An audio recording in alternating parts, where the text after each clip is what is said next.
Okay, thank you all, and thank you for your attendance today at today's planning committee. The first item on our agenda, any apologies for absence? No, we had one, didn't we? Yeah. No others? No? Okay. Item 2, any disclosures of personal and prejudicial interests? Are there any? No? Thank you. Item 3 then is to approve and sign the minutes of the previous meeting as a true record. So we start on page 1, 2, page 3, and page 4, page 5, 6, 7, and page 8. If somebody moves a true record, thank you, Mark. Okay, item 4, any withdrawal or referral? No, Chair. No? Good. Okay then, so item 5 is the determination of planning applications under the Town and Country Planning Act of 1990. And the first one we have is page 12, and that's Hendra Island Student Village. Thank you. Thank you, Chair. Afternoon, members. So this is a reserve matters application for 92 dwellings for the last phases for Form 5 at Hendra Island Park. Members will recall that the outline application, Section 73 application, was brought to committee back in June, which extended the permission to allow the reserve matters to be submitted and made some minor amendments to the development framework. So the first plan on the site, on the presentation, obviously is location plan. So obviously the site edge red is the development area. The blue area obviously is other land in the applicant's ownership, and the land, the housing development to the south, as you can see, comprises phases 1 to 3, which is about 150 odd houses, which are just come into completion. So obviously this will be the last phase for the scheme. So in total, if you remember, the original outline permission originally envisaged up to 300 houses. So this won't deliver anywhere near that. I think we're down to, I'm not sure what the figure is, 240 something, isn't it, if my maths is right. So as I say, so it'll be well under that original target figure, if you like. So just to recap, the site was originally granted outline permission back in 2016 for the comprehensive residential redevelopment, obviously, which involved the demolition of the former student accommodation on site. So that's well underway. The original 106 was subject to a 106 agreement for education, which, as just outlined in the report, has been repaid, as the transport has been paid, and also the affordable housing 10% provision. So they've delivered 15 houses on site at the minute, and this will be another 10, leaving, so I'll deliver 25 affordable housing units. So if you go on to the next slide, please, Ian. So this is the updated development framework, basically, which obviously is the site which the layout follows. So as I say, the pink areas is the site which has been developed to the south, and then we've got the subject of this application, the housing areas to the north. And the green area obviously is the extensive woodland within the site, which will be substantially retained. Yeah, if we go on to the next one, it'll probably be clearer. So that's the layout, slightly blurred on site. But what it hopefully demonstrates is that if you know the site, there is an existing spine road which goes through the middle of the site. And then you've got a series of little sort of cul-de-sacs off it, which reflects the existing student development. So obviously obviously it's quite a challenging site in topography. So it sits in the valley effectively.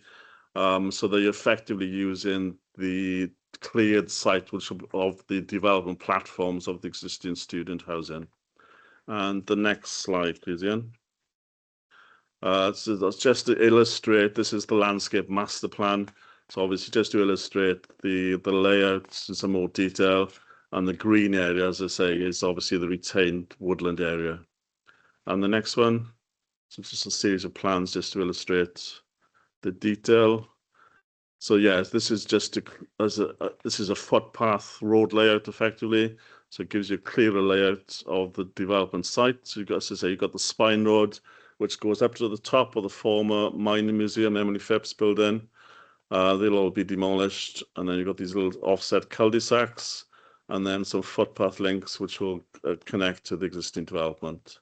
And then also that little sort of triangular area in the middle on the left-hand corner is basically where the leap will go, the play area for the development as a whole. And the next slide, please. Yeah, this is just to illustrate, so go into detail on this. The 3 blue dots, basically the site has a bat roost on it. So those 3 dots basically reflect where the mitigation measures, i.e. the replacement bat boxes, will be built on the sides of properties effectively. So that will require a separate development license from the NRW. And the next slide, which is the drainage layout. So you can just see how the site will be connected to drainage. Obviously, this will be a SEDS compliance scheme. So obviously, you've got the little blue rectangles that are underground cellular storage. And then you've got one attenuation pond you can see in the middle of the site, and there'll be another one further south of the site as well, obviously to make it SEDS compliant. And the next slide, please, Ian.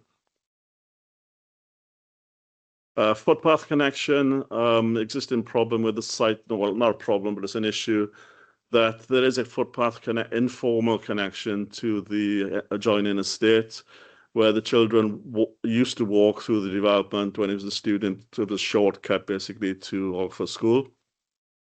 That's been cut off whilst the site has been a construction site for obvious health and safety reasons.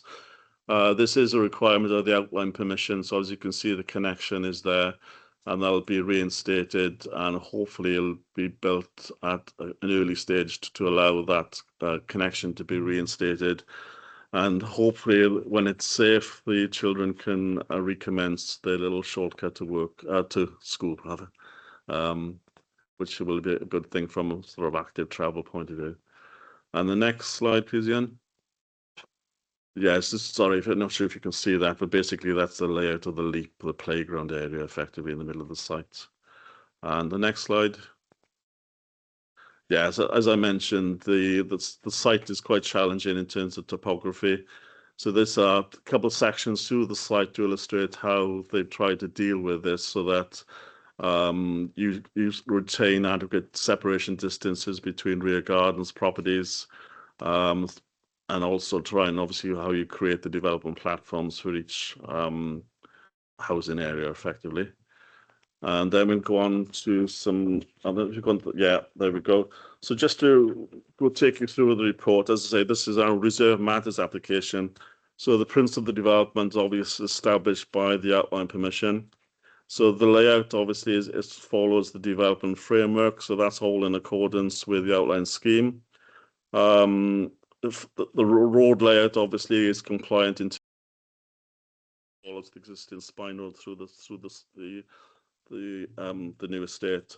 So I just reiterate that the council's placemaking heritage team have looked at this and they've welcomed the design and consider it to be an acceptable layout in terms of urban design layout issues. Residential amenity, as I say, again, because of the topography, that outline, the section illustrates that there are adequate separation distances between the properties, and also to make sure that obviously the adjoining properties aren't affected from a residential amenity point of view. So if you just go through these slides, these just some house types basically, just to illustrate. These very much look like the house types they've already built on the estate. So you've got mixture 2 and 3 story houses, to 2, 3 and 4 bedroom houses, with a mixture of mainly brick, but broken up with some render and some sort of stone detailed in work as well. Okay, so the other issues I would highlight, highway safety issues. Obviously, as I say, this follows the existing spine road through the development. This application was held up for a while to make sure that the road layout was acceptable. There were issues with turning vehicles in the cul-de-sacs. They would have overrun on some of the pavement areas, but that's been overcome. And now the Highway Authority have no objection to the development. I did mention the bats. They're in the existing student blocks on site, so the prior approval has been granted already for the demolition of those blocks. As I say, there are a bat roost in one of the blocks, so the mitigation will be required. They'll need a separate development license. NRW have indicated they are happy with the proposed mitigation, but as I say, a separate development license will be required.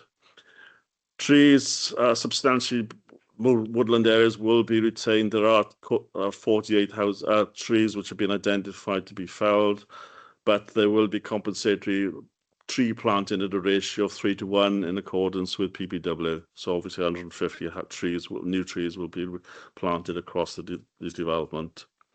In the report, there's a couple of objections from neighbours, essentially due to ongoing noise disturbance from construction on site. Obviously, the site has been ongoing now for a period of 10 years on and off, so obviously there has been some disturbance. But there are conditions on the outline permission in terms of construction traffic management plan, construction environmental management plans, basically, which will dictate hours of work and working practices on site to overcome any issues. So it is, in conclusion, obviously this is an allocated site. It's within a settlement. It's got outline permission, and the principal development is established, and it's acceptable layout. So therefore, it's recommended to committee for approval. Thank you, Chair. Okay, thank you, David. Thank you very much. And we have Rhys here with us today. Rhys Covia, agent. Hello, Chairman. Yes, I'm online. Good. You've got your 5 minutes, Rhys, when you're ready, please. No worries. Thank you, Chairman. By way of introduction, as I said, I'm Rhys Covia, Director at Savills, acting on behalf of Miller Homes. Miller Homes has recently acquired St Modwyn Homes, but is continuing the St Modwyn brand, which will continue to come forward on these phases 4 and 5 as a natural continuation of the site. I do not propose to make a detailed speech or take much of your time today, but wish to highlight that we are very pleased and fully supportive of the officer's recommendation for approval and are accepting of the conditions being recommended to the reserve matters.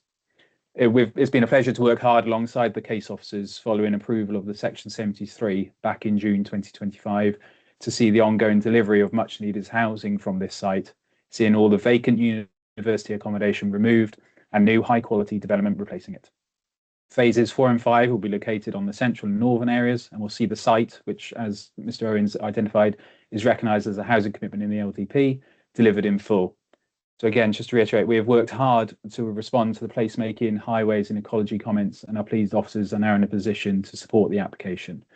We are confident that we can continue to deliver an excellent final phase of the scheme in a very sustainable location, and we encourage members to support the officer's recommendation for approval. Thank you. Okay, thank you very much. And we do have one of the ward members with us this afternoon. Thank you. Councillor Jones, would you like to address the committee? Thank you very much, Chair. Yes, I've got quite a few questions, but thank you very much, David, for all your work for over the years and put up with all my moaning they've had over the years as well. It was appreciated, and to be fair, I always had a very quick response when he got it from St Modwyn, which probably has been a little more difficult since they've become Miller Homes. There was reference about the children's playground. These are the easy ones first. Do we know when it's going to be completed? Because we are asked quite often. You mentioned the footpath, which is the one that comes from Byron Way across past the pumping station, but there was one on Forth Picton Turberville that comes out onto Dunvant Road.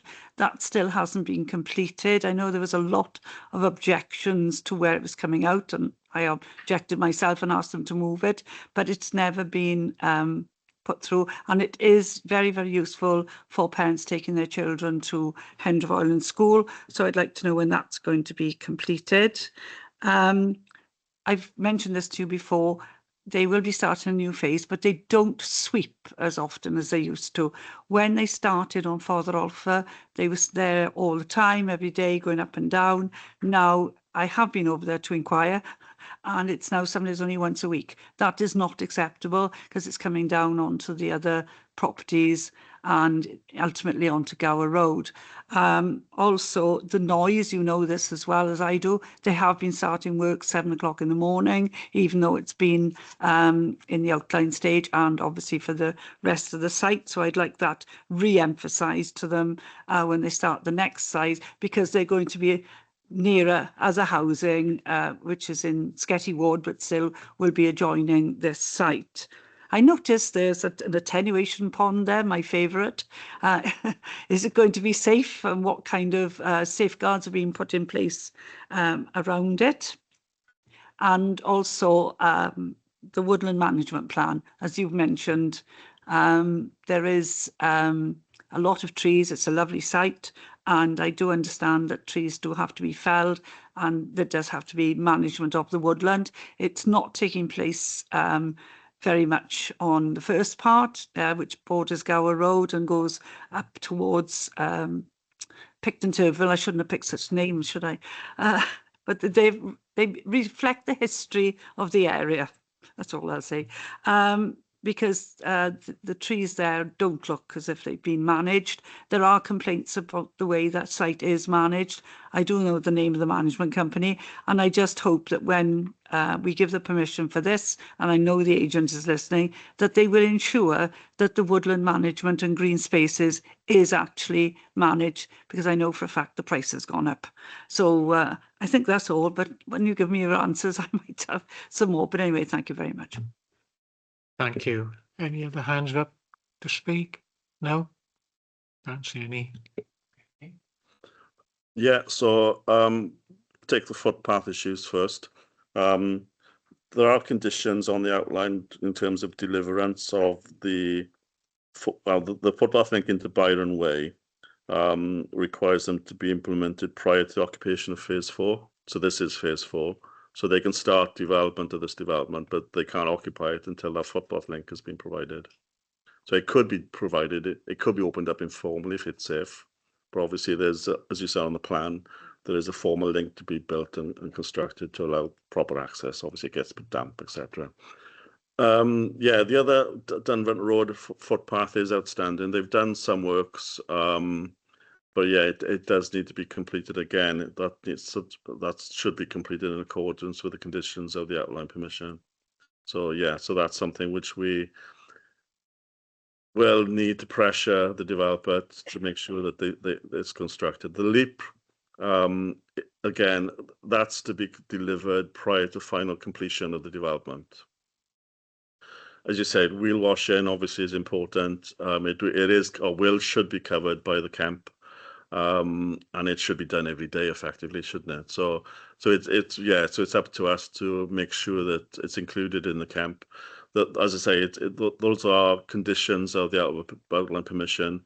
We will require new documents to be submitted to service this development. So obviously it needs to be stipulated that would be the issue, and then obviously we need to, with our colleagues in pollution as well, to enforce things about working hours, etc.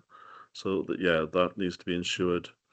Woodlands strategy, that's covered by condition 24 on the outline permission. So that will be a requirement to be it's a requirement under the outline permission effectively before the completion of the development effectively. Attenuation pond, I don't have the detailed design at this stage. That will be subject to through the SUDS application. My experience of these are they're relatively shallow, obviously. It is slightly not concerning, but obviously it's slightly challenging where it is because it's on a slightly slope. So obviously it will need to be supported somehow. Yeah, I mean, it's as I say, most of the time, my experience with them are they obviously sometimes they damp, sometimes they in a storm there's water in them, but a lot of the times they just dry grass basins, aren't they? So, by their design, I think they're safe, but they're not deep lakes by any stretch of the imagination. So. Well, the weather we have, they probably are deep lakes. I'm concerned because there doesn't seem to be anything. This is an estate where there are quite a number of young families and obviously young children and water. And I'm always with any, if it's any of them, I've raised it on other areas, so it's not just in my own backyard. And I am concerned about the way that we're expected to deliver them, and yet we don't put any safeguards around them in some cases.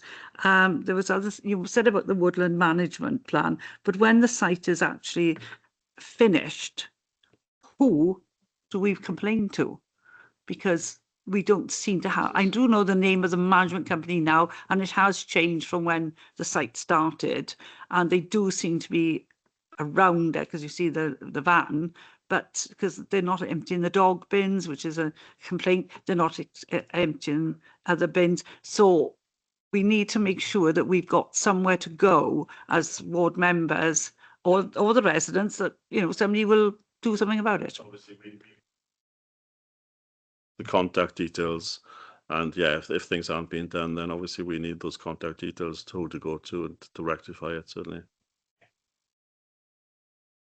Okay, thank you. Councillor May. Thank you.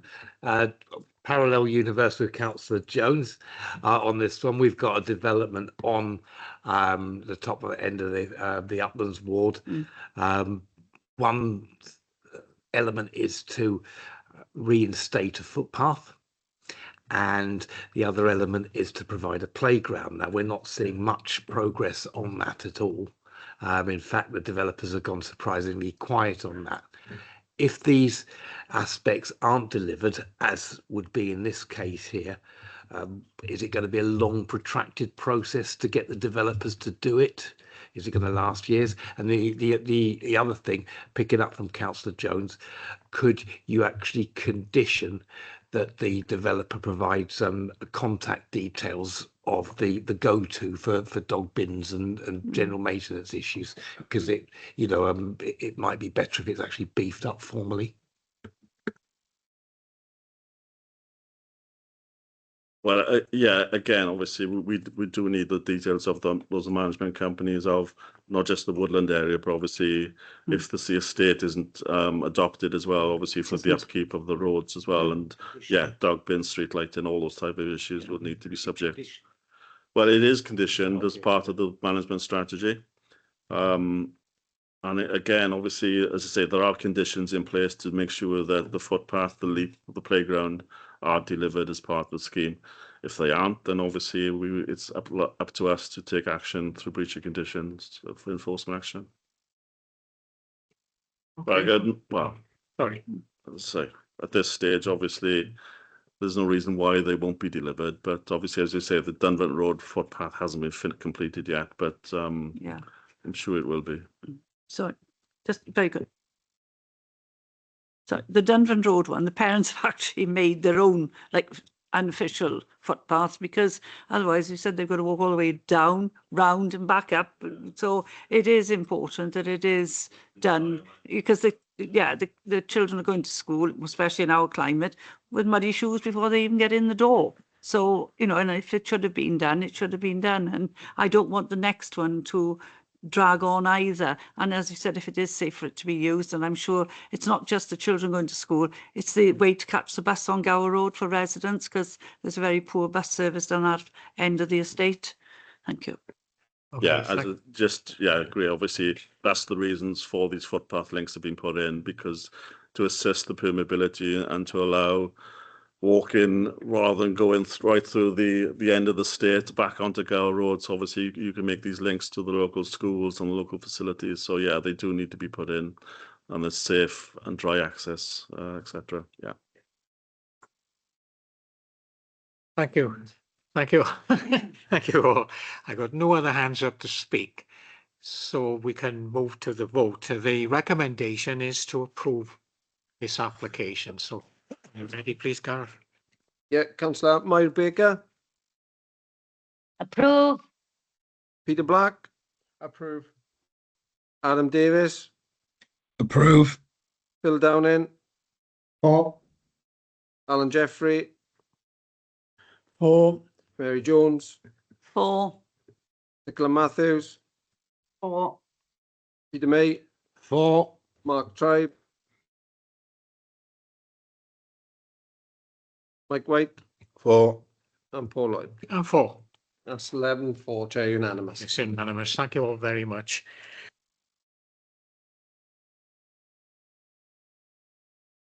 Sorry, we move on to item 6, which is 90 Springfield Street in Morriston. Thank you. Isla? Yeah. Thank you, Chair. And good afternoon. Okay, so this item was considered by Planning Committee in the last meeting on 3rd of February, with officer recommendation that planning permission be granted subject to conditions. The committee didn't accept the recommendation, but instead resolved that the application be deferred under the two-stage voting process because they were minded to refuse the application. So there is a short report regarding this item on page 37 of the committee report today, together with a copy of the original report from the February committee meeting as an appendix A on page 39. So officers continue to recommend that the application be approved in accordance with the contents of the report under appendix A. Parking was the most notable issue, and to provide a brief summary of the situation for the benefit of members, a dwelling house with 3 or more bedrooms would normally require a maximum of 3 parking spaces. A house in multiple occupation with up to 6 residents would normally require a maximum of 3 parking spaces.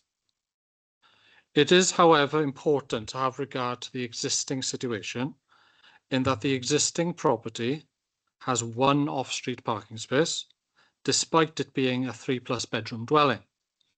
As such, there is an existing shortfall of 2 parking spaces. With a HMO for up to 6 residents, there should be 3 spaces, but only 1 is provided, and the shortfall remains 2 spaces. As such, this is no worse than the existing situation. So effectively, the same parking impact is achieved in both situations. And this is primarily the reason why officers cannot clearly evidence that the proposal would create any additional parking and highway safety issues to warrant refusal of the application. However, the committee has considered the evidence presented at the last committee meeting, together with that obtained during the site visits, and they've identified parking to be one area as grounds for refusal. So on this basis, a reason for refusal has been prepared for your consideration, and its specific wording is under paragraph 12 on page 38, and it's for you now to consider it. So thank you, Chair. Thank you very much. But first, we've got some speakers first. Eleanor Cuttle. Eleanor, did you want to address the committee with your time? Thank you. Thank you for the opportunity to address the committee again today. As a collective of local residents, we remain very much opposed to this application, remaining fundamentally unsuitable for the location. To be clear, our objections mainly lie not that it's a HMO, but it's a HMO development in the wrong place. Streets are already oversaturated with existing cars and vans, and this property, as seen from your February site visit, does not have the benefit of the multiple on-street parking spaces required to supplement the driveway due to the need to keep the driveway accessible. Resident permit parking bays opposite, and if parked on the road outside, the property infringes the public highway, so emergency and larger vehicles cannot pass. And the only method of parking directly outside the property and enabling traffic to pass is to park significantly on the pavement. The corner with Pleasant Street, 1 door down, cannot support parking on either side in order for a vehicle to navigate the corner. The applicants commented last time they do not have difficulty in parking in the year they've owned it. But is it 3 vehicles they are parking, and are they there overnight? The daytime situation is very different to the evening, and we assure you. From what we witnessed, the only way they're managing to park their work van is to park across and obstruct their own driveway access. And those on the site visit saw the difficulty it had in manoeuvring a vehicle onto that driveway and the obstruction to the pedestrian pavement. We understand the council's policy is to have 3 available spaces, and they only have the 1. But that's assuming the property will only have a maximum of 3 vehicles, and with respect, how can comparisons be drawn between a family home that may have 3 cars, most likely 2 in this area, to a 6-bed property of 6 different family units? We stress again, who chooses who can and cannot have a car when they're all independent units? It's impossible to police by the council or the landlords, The area is oversaturated with existing yellow lines to maintain access, single file passing, blind corners, significant pavement parking and resident permit parking already at its maximum subscription. So the alternative is cycling. We've already discussed in the last meeting how unlikely it is that anyone would choose to cycle in this location due to the steep topography and of unlikely working at the hospital if working all hours of the day. Applicants have tried to mitigate the need for car parking with a cycle shelter, but located in the rear grounds of the property, any cyclist would need to carry their bike up steep steps, assuming they'll be made safe, and then due to the narrow driveway and the width of modern cars, would have to lift it over the top of the existing vehicle on the driveway, as it won't be able to wheel it past. Again, is this a realistic possibility? No. Applicants are likely to have cars or vans and thus returning us to our concerns for the road safety of everyone. Provided you with photographic evidence of the oversaturated parking situation in the last meeting, showing various days of the week and times. Significant problem and high reliance on pavement parking in the vicinity. Indeed, my experience last night, having returned home from visiting a sick friend, had to park 3 streets away, as all on-street pavements residential parking was all occupied, and walking dark streets at night. There's no alternative, but I'm fit and able to do so. And we're not saying that everyone's got a right to park directly outside their home, but having to park a significant distance away illustrates the issues we already face before this property is even occupied by 6 different family units. Of course, assuming these rooms won't be double let and leave us with the worst situation of 12 vehicles, which is 4 times more than your policy requires. So we ask that please don't make this existing oversaturated parking problem worse, already posing difficulties to other road users, pedestrians and emergency vehicles by passing this application. We understand to oppose this application need to have reasons, which we're supporting by outlining this above. As our democratically elected members with knowledge of the impact and issues facing our community and the whole of Swansea. To allow this development to continue gives a green light to other London proprietors buying up property in our city on the cheap without any knowledge or consideration for the impact it has in the actual locality. You know Morriston and you've seen the streets in question. We feel these are justifiable reasons illustrating the wrong development for this particular location, and we strongly ask you to consider your second vote and continue to find against this application. We thank you for your time and consideration today. Thank you. Thank you very much. And then one of your ward members, Councillor Rob Stewart, you wanted to address the committee? When you're ready, please. Yes. Thank you, Chair, and thank you, committee. I'm here today because Councillor Williams is unfortunately unavailable, and obviously she attended the previous meeting where members made the determination to turn down the application or not support the recommendation. Again, I'd like to concur with everything the residents have said in their introduction there. I think the arguments that they put forward that were accepted last time by the committee have not changed and are valid. I see nothing that has changed since the committee last met that would suggest to me that the committee should reconsider its decision to refuse. And I am grateful for the committee for their deliberation and for taking the time to go to a site visit to see firsthand the problems that the residents would be facing there should this development go ahead. I think just returning to the point that was made there around a green light for developers, I think we have taken time as a council to make sure that we have a policy which requires 3 parking spaces to be in existence. If we ignore that requirement that we put in place for very good reasons, then I think it would be sending all of the wrong messages to hostile developers who may want to take the view that, well, the council has policies, but only if you push them, you potentially can get through. And I think it's important that the planning committee do bear that in mind in terms of the future impacts that could come from developers wanting to take their chance in pushing through developments that otherwise would not be allowed. I think the planning committee and you as members got it absolutely right last time in turning it down. I really would hope that you would support the drafted statement from officers around the reasons for refusal, and I would ask the committee to continue to oppose the application. Thank you very much. Okay, thank you very much. I've got Councillor Black want to speak. Yeah, thank you, Chair. Can I just clear something up first of all? The council's policy is not that a development like this has 3 parking places in provided.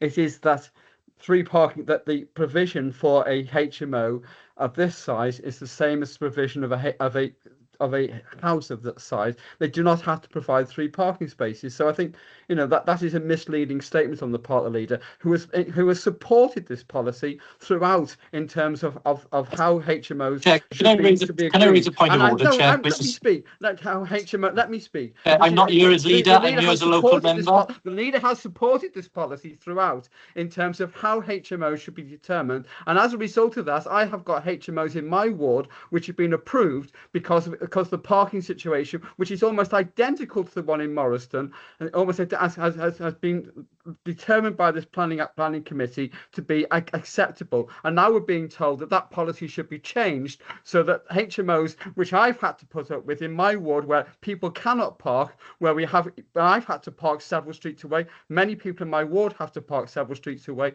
We're now having to say that policy should be changed to accommodate the leader's ward in Morriston, and I find that objectionable. Now, in terms of this planning application, I very much sympathise with the residents and the situation they're in. As I said, I have exactly the same situation in my ward, where properties, where HMOs have been granted, where we haven't got parking provision, but even so, people are parking on the streets, as is the requirement in the planning policy, and as a result of that, people are finding less and less, more and more problems in terms of being able to park near their homes, and that is wrong, and that is something which I've objected to in this planning committee before, but the planning committee has ruled that that is acceptable, and therefore those HMOs have been approved. Now, you know, if the committee by all means wants to approve this wants to turn this application down, then that's great. Then in future, I would expect when a HMO comes up in Mantleton, where I have exactly the same problems, that we should also be turning those down for exactly the same reasons. Thank you, Chair.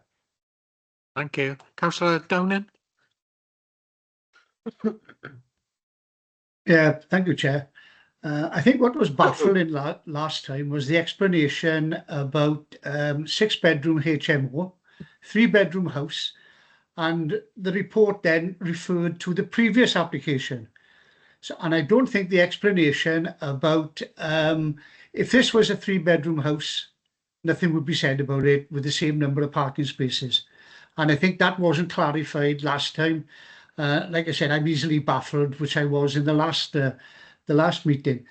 The questions I've got is, it says for a 6-bedroom house, but only for 6 people.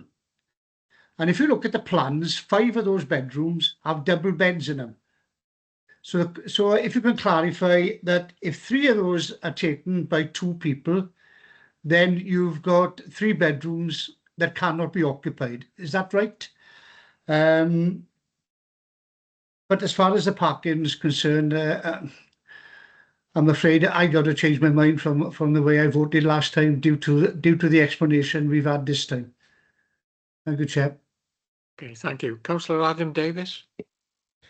Thank you, Chair. I ask for the committee's just patience with me for a minute, just because I'm dealing with quite a bad onset of brain fog, which I'm going to try and overcome. I mean, in the report, I do thank the officers for giving it, but they say they can't foresee why this application would make it worse. But I haven't seen anything in 2 meetings worth of reports that would say why this is the case. It's just the lack of evidence that would suggest that it's not the case. But I think it's a bit hard to rebut a point that's not substantiated by evidence, but the fact that this is potential 6 separate applicants gives the potential for at least 6 separate cars. And I listened to Councillor Black's argument, and as a new member of the committee, I do sympathise, but in my position, I'm just trying to interpret the rulings as I can read them, which is why I voted against it in the first instance. To me, it looks clear where there's clearly a lack of 2 spaces under the application, and I don't understand why this would be applicable to a 3-bedroom house, but not a house of multiple occupancy where we can go like for like in what we think the regulation should be, but in the application we have no power to enforce it. Well, as a new member of the committee, it feels like, well, we should be interpreting the clear spirit of these regulations as we've set out, as has been set out in this report, until that can be tightened up. And I think that when another HMO application is brought forward, I will treat those with fair and favour, as I am doing with this one, when the next one is brought forward. But again, to mitigate what we're seeing on this lack of parking, again, we're being asked to take on board cycling provision that's not being placed in the planning. So we've got a lack of 2 spaces, as the report clearly says, that is in contravention with the policy. And to make up for that, we've got speculative cycling facilities. Well, I'm sorry, for me, that's not good enough. As far as I can see, the report says that highways under the previous application had concerns about parking. Well, as we've seen, everything is stand, but for some reason, highways are not able to explain why these concerns are no longer concerns that would hinder an application. Apologies if those reasons have been made and I've not taken them, but I'm sorry, I'm not convinced by them, or they're not being made clearly enough. So I will be, like the last meeting, voting against, because as far as I can see, the particulars haven't changed. Thank you. Okay, thank you very much. And Councillor May? Thank you very much. First of all, let's deal with the policy itself and the evolution of it. I find it a little bit rich from our dear leader, he's a ward member today. When this policy was going through and I was raising these very concerns, didn't see a very pleasant side to his character on social media, on press releases. Well, wasn't very nice at all. But now I think we can see why I was making these objections. This policy is robust and defensible, because if this committee does vote against it, and I'm quoting the leader's words, robust and defensible, because if it goes to appeal, it will probably be knocked back and they'll get their decision that way anyway. Yeah, so please, no one rule for one, and when you get a single HMO in your ward, let's not shift the goalposts on there. Now, let's see how we can actually use this policy, and I'm going to offer an alternative, because I can see a flaw in it. I do wish to assist the Morrison ward member in his difficulty here. I think that if it's been raised by the residents here, I get it. Three parking spaces are being maintained. That's a constraint to the policy. However, clearly the positioning of a car in one of these parking spaces prevents the use of any bicycle. We've been there. Yeah, I made quite elaborately the point that you're either going to have to carry it up step and hoof it over the roof, or throw it over the roof to try and get the bicycle onto the road in the first place. You can't have a car and a bike. So possibly, I know officers have taken time, yeah, but if they could put another condition in, I could even dictate the wording to you as another reason, because believe you me, if this one goes upstairs, you're going to need everything you get to resist the planning inspector saying, what a lovely robust policy it is, appealed, we're going to uphold the appeal, and the HMO will come anyway. So can I boldly suggest that another reason that the committee offers is that it does contravene the parking regulation guidelines, because it conflicts with the ability, when a car is parked, to use a cycle which contradicts the other condition for approval. It makes that other condition nonsensical. You can't have jam and bread for tea. You've got to have one or the other. So at the moment, I'm genuinely hung because the policy's technically correct. It's robust and defensible, as our dear ward member says, because at appeal, it will be let through. But I'm trying to get it out here. Thank you very much, Councillor. Yes, thank you, Chair.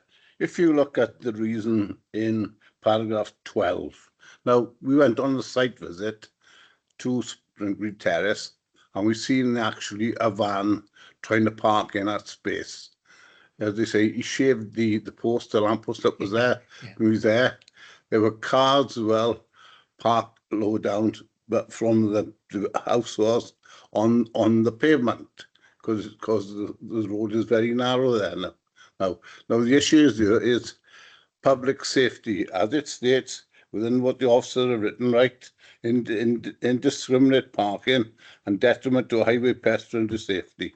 So are we going to say, right, you know, we got the policy, but we take the chance and go on the policy, and God forbid a child gets knocked over or something, we get a serious accident. Now that's what we're talking about here. Common sense, okay? And as I say, I seen it when I was up there. We went on a site visit, and that pavement was completely blocked when that van tried to pull in. So as I say, I voted against it last time, and nothing I've heard today is going to change my mind. But I would ask members, as it states within the reason the officer has given, right, that was written there in black and white. And you know, it said it's contrary to policy T6, that parking policy. So that's why I would say to members, this is all about using common sense. Thank you, Chair. Thank you, Mike. Right, I got no other hands up here. Sorry? Oh, we can't come back. Chair. Sorry, come. As you're aware, the councillor for the neighbouring ward of Morriston. So I'm very familiar with this area and its inherent problems. And as far as I can see, as Councillor Dowling correctly stated, there's no change to the previous parking structure since the last meeting. I've seen firsthand the effect it has on emergency vehicles, especially fire trucks, but even home delivery shopping vehicles have trouble manoeuvring along this road. And I think we have to bear in mind also social cohesion, neighbourhood tensions that could be part of the problem here. I think it will happen, but I can see neighbourhood tensions being initiated here as well. That's it. Thank you. Thank you. Island, anything you wanted to respond to? There's not a, thank you, Chair. Yeah, there's not a huge amount I could share. We do have highway officer in attendance if you needed any further clarification from our perspective. We've provided an officer opinion that was presented last month.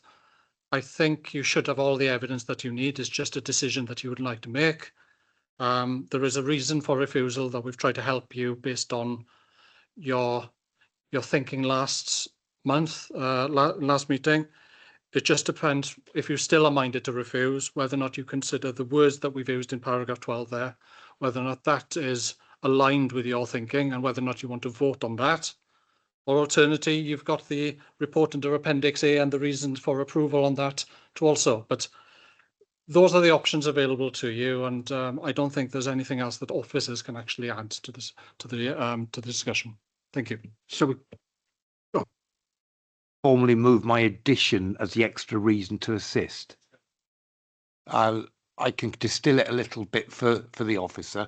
I can say that it would conflict directly with condition 5 insofar that if a car was parked in the space, bicycle use would not be possible.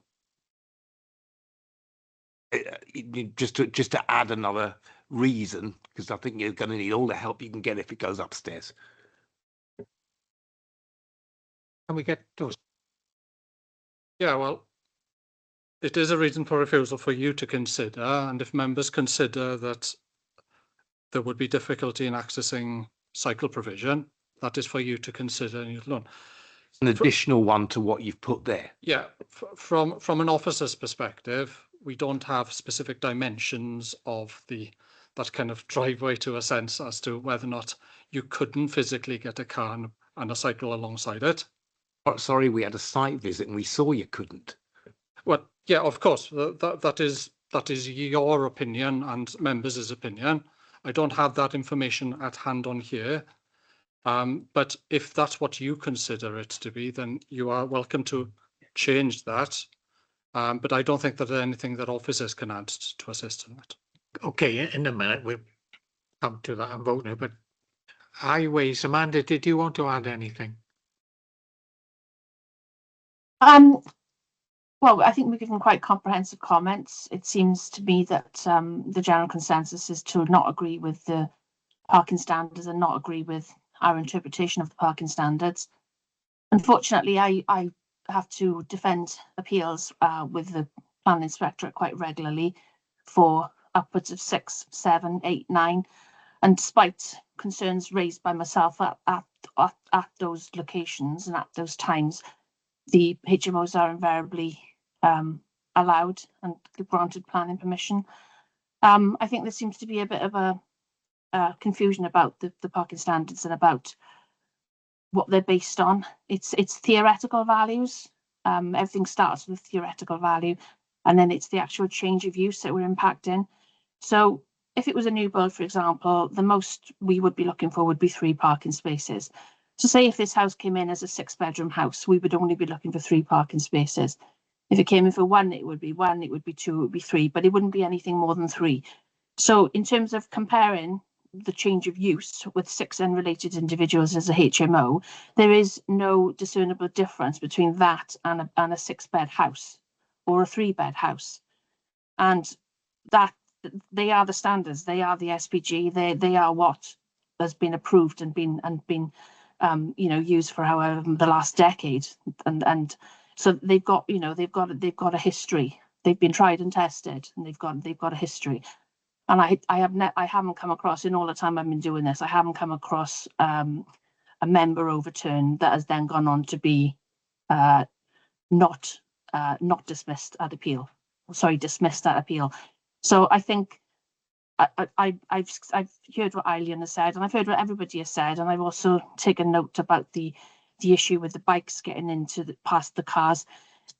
I mean, this site has got 1 parking space. If it didn't have any parking spaces, the highways comments would still be exactly the same. So the fact that it's got 1 space is a benefit, because it could have none, and that comments would be exactly the same.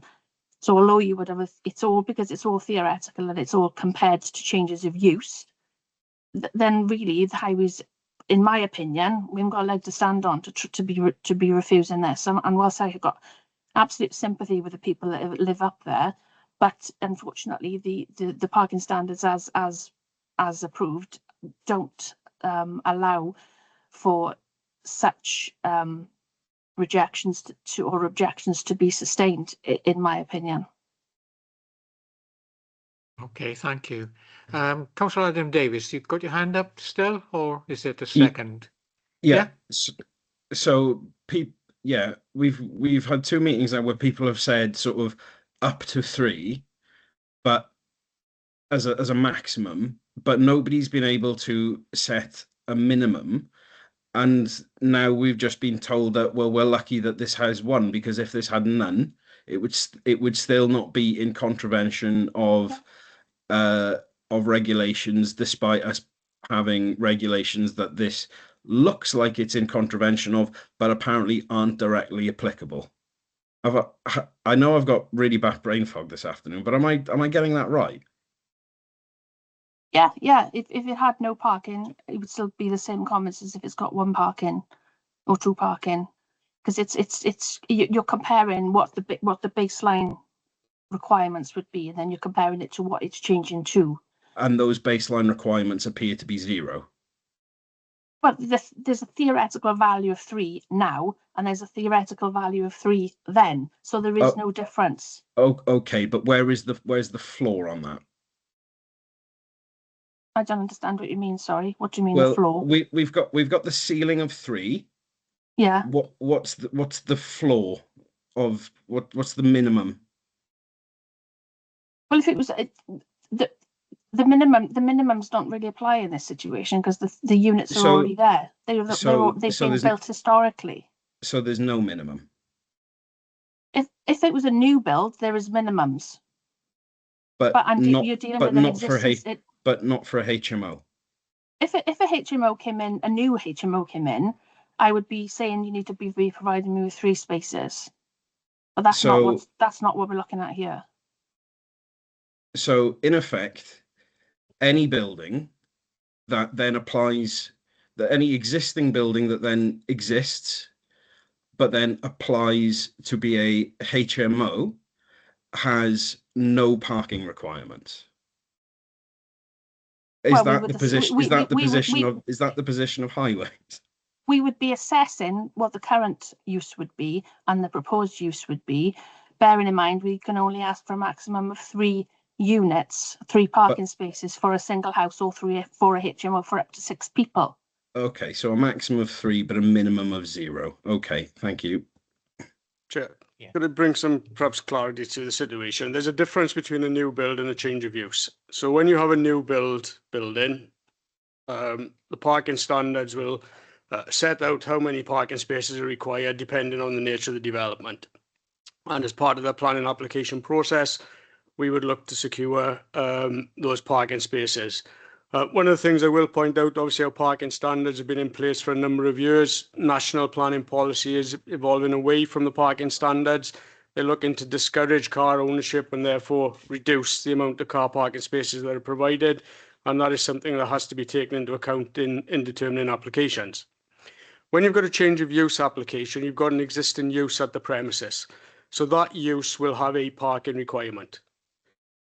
When an application comes in for change of use, we would look at what is the requirement for the new use, how does that compare to the existing use, and we'd also have a look at what does the existing use meet the standard. If it doesn't meet the standard and the requirements are the same, then the position doesn't change. So in this case, if it requires 3 as a new build but only has 1, that 1 is the fallback position. So that's where you were considering, is the current application going to make the situation worse than the lawful dwelling house use?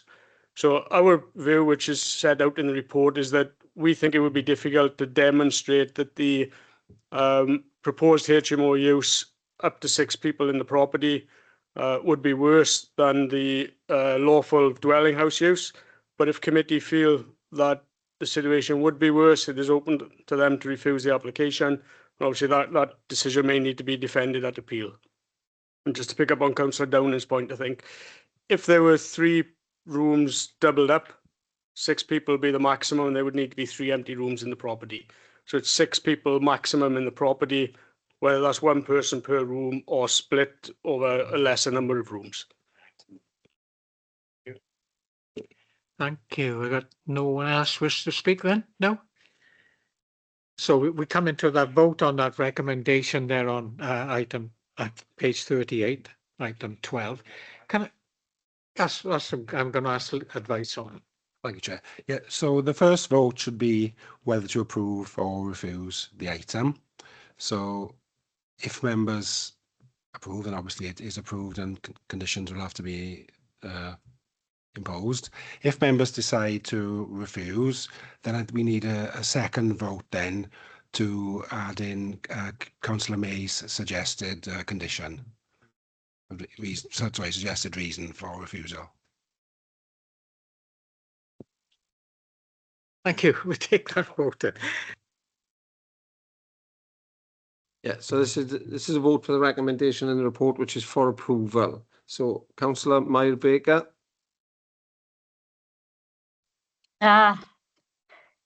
Really got me now. I go for. Yeah. Sorry, Chair. Yeah. So members are firstly voting as if this was the first time they're hearing it. So it's approve the application or refuse. So, and then we'll deal with, you can deal with the second vote then with the reasons for refusal. Yeah. So Councillor Baker.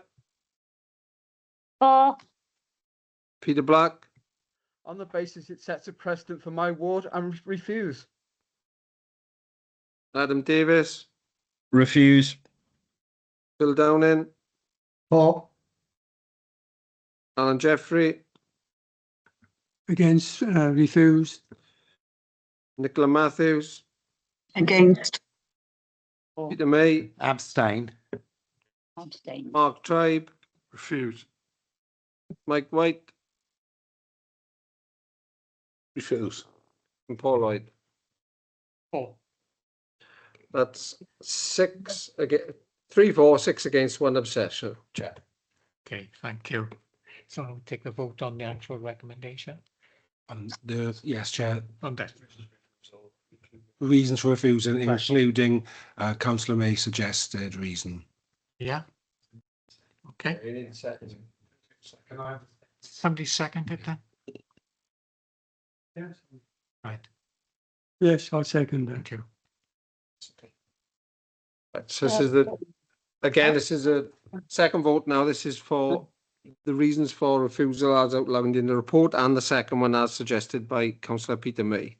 So Councillor Myra Baker,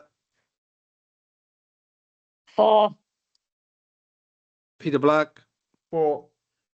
Adam Davis, For. Phil Downing, Abstain. Alan Jeffrey, For. I just gave up. Nicola Matthews, For.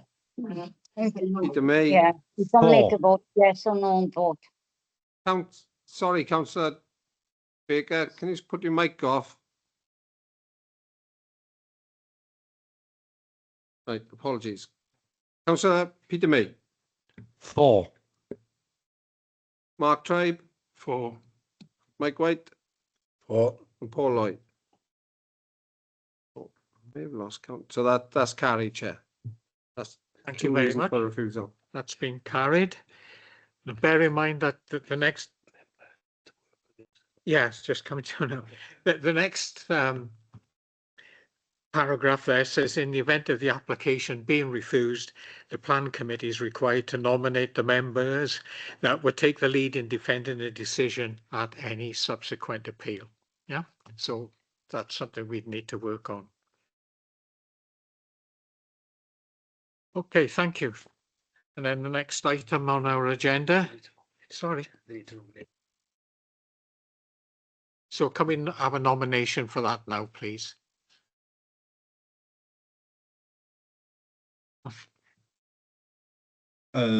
Given that I think I've spoken at length most about this, I think if committee are happy, I'm happy to do that. Okay, thank you very much. Thank you. Beg your pardon. Right then, the next item then we're moving on to is item 7, and that's over to Langdon Road. And David again, thank you. Thank you, Chair. Yeah, plots E2, E3. This is essentially is an application to vary an existing Section 106 agreement in relation to the affordable housing provision. So this permission was granted in 2016 for 61 dwellings. The development is completed and fully occupied. And the affordable housing basically consists of 10%, which is 6 units, which in the 106 agreement comprises 4 social rented properties and 2 intermediate units. So the request has come forward from the RSL, essentially because one of these properties is up for sale, and they wish to amend the provisions of the 106 to allow them to purchase the property in question and to change it to an additional social rented unit. Although the application essentially is to allow the 106 to be amended to change both potential intermediate properties to social rented sometime in the future. So the issues are outlined in the report. Essentially, there are tests to address, essentially asking the question, is the modification proposed acceptable does the existing planning still serve a useful planning purpose? Yes, it does. Obviously, affordable housing is still a requirement, and the impact to provide an additional social rented property, well, sorry, not an additional, amend from social rented, sorry, to social rented from intermediate is regarded as being acceptable, because obviously social rented is being for the greatest demand. So if it is acceptable, and therefore the tests are complied with, and the recommendation is that the 106 should be amended to allow the terms to be altered, and allows a particular property in this question to be purchased by the RSL and to change its tenure to social rented. I hope that's clear. Thank you, Dave. Any member wish to speak? Nope. Sure. Okay. Nope. Okay, then we can see the recommendation there is to approve the application. So when you're ready, please. Councillor Myra Baker, For. Peter Black, For. Adam Davis, For. Phil Downing, For. Alan Jeffrey, For. Nicola Matthews, For. Mark Tribe, For. Mike White, For. Paul Lloyd. And for. That's 9 for Chair, so that's unanimous. So thank you very much. There you are. That's the end of our agenda for today, and please note the date of the next meeting, which is the 31st of March. Thank you. See you then, if not before. Cheers. Thanks all. Bye all.